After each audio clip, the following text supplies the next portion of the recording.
जाते हैं, हम कथा सुनाते हैं। हे भोले भंडारी तेरी महिमा है न्यारी, हे भोले भंडारी तेरी महिमा है न्यारी।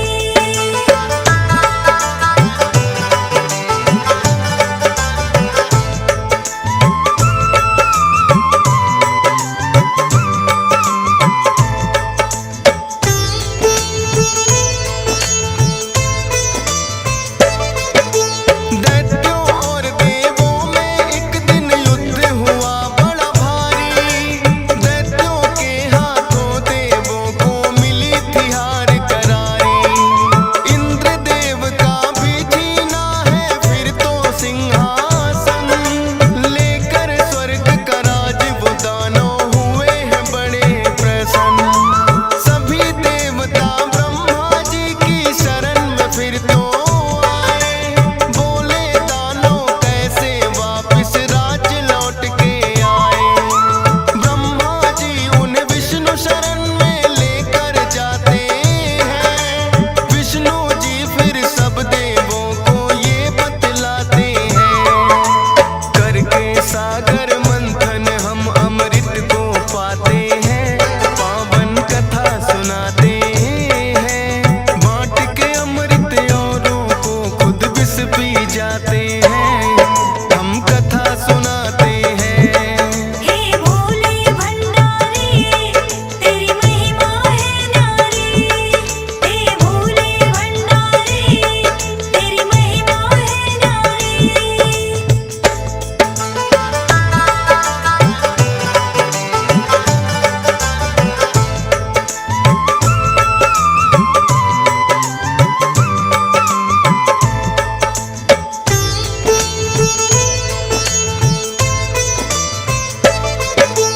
पर सागर मंथन के लिए दैत्यों को बुलाना होगा, मिलकर बांटेंगे अमृत उनको समझाना होगा। बोले ब्रह्मा जी विष्णु को आप करो ये काम, दैत्य राज बलि शायद आपकी बातें लेंगे मान। ब्रह्मा जी की सुनकर बातें विष्णु ने ठाना है, देवों को ये राज स्वर्ग का फिर से दिलवाना है। बलि के पास में फिर तो खुद विष्णु जी आए हैं, सागर मंथन के लिए सारे दैत्य मनाए हैं। चाह में अमृत की सागर मंथन करवाते हैं, पावन कथा सुनाते हैं। बांट के अमृत औरों को खुद विष पी जाते हैं, हम कथा सुनाते हैं। हे भोले भंडारी तेरी महिमा है न्यारी, हे भोले भंडारी तेरी महिमा है न्यारी।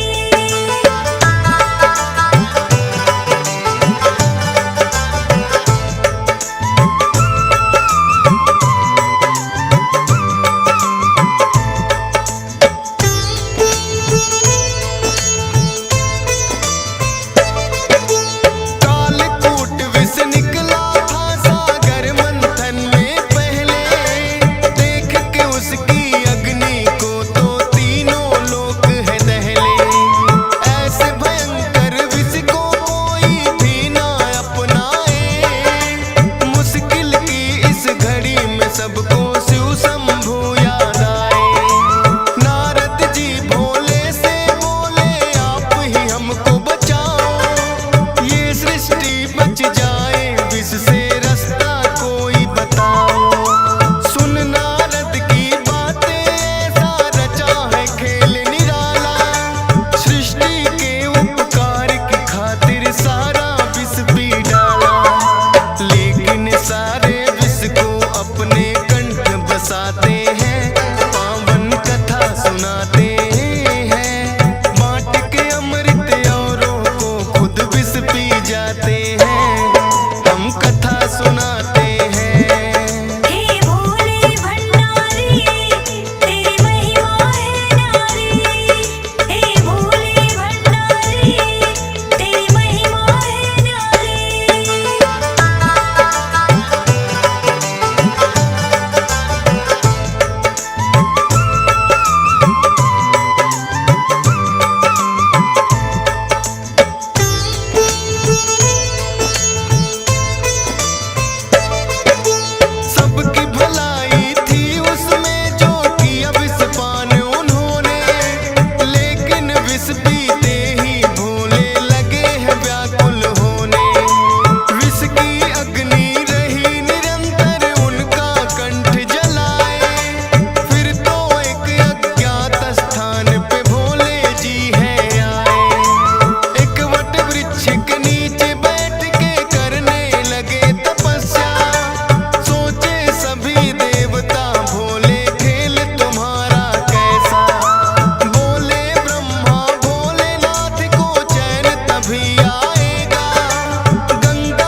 जाते